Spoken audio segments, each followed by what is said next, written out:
Welcome back to News Nation. These are the latest live pictures out of Wall Street, where hundreds of protesters are encamped against what they call corporate greed and inequality. From east to west, these grassroots rallies are gathering force and going national. From the cobblestone streets of Boston, Massachusetts to downtown LA, the wave continues to spread. At least 8 major cities are involved, and others are expected to join later this week, along with thousands of union members who are reportedly going to head to Wall Street on Wednesday. NBC's Michelle Franzen is in downtown New York City, the epicenter of this uprising, you might call it. 700 people, in fact, arrested there this weekend. Michelle, set the tone for what you're seeing there today.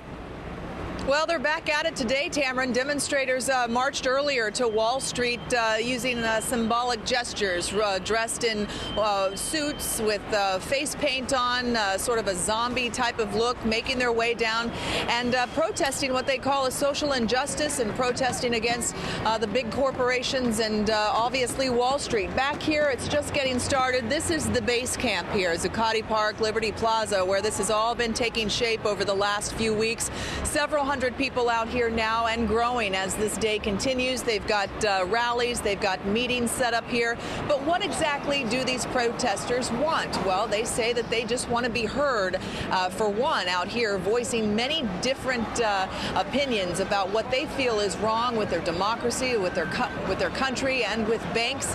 And they say that they also want change, although they're still sort of developing their demands. But they're also grabbing the attention of endorsements from major unions that are expected to get behind them later this week at a big rally that's planned midweek here, and a lot of the members could turn out in big numbers. And as you mentioned earlier this weekend, there was 700 arrests as protesters spilled out from the pedestrian walkway on the Brooklyn Bridge out onto the roadway.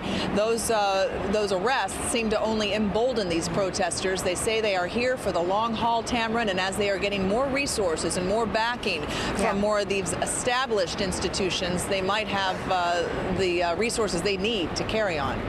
All right, Michelle Franzen live near Wall Street for us. Thanks, Michelle. And Salon.com reporter Justin Elliott joins me. He was actually down reporting on the protests over the weekend. What did you see?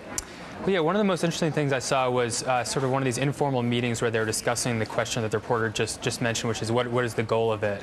And there's still a very active debate about that going on. I mean, some people were saying the goal is to just continue growing, and then maybe some sort of more formal political demand will develop later. Some people were saying let's settle on one message, like tax the rich. I mean, the broad theme here is clear. It's about economic injustice, anger at Wall Street, which is so interesting that they don't have a true necessarily a goal, but this has been going on since September 17th, and even without a stated goal, without a stated leader, they are attracting more and more people down there. So, and it's spreading, as I mentioned, Boston, Chicago, LA, and several other cities. What does that say?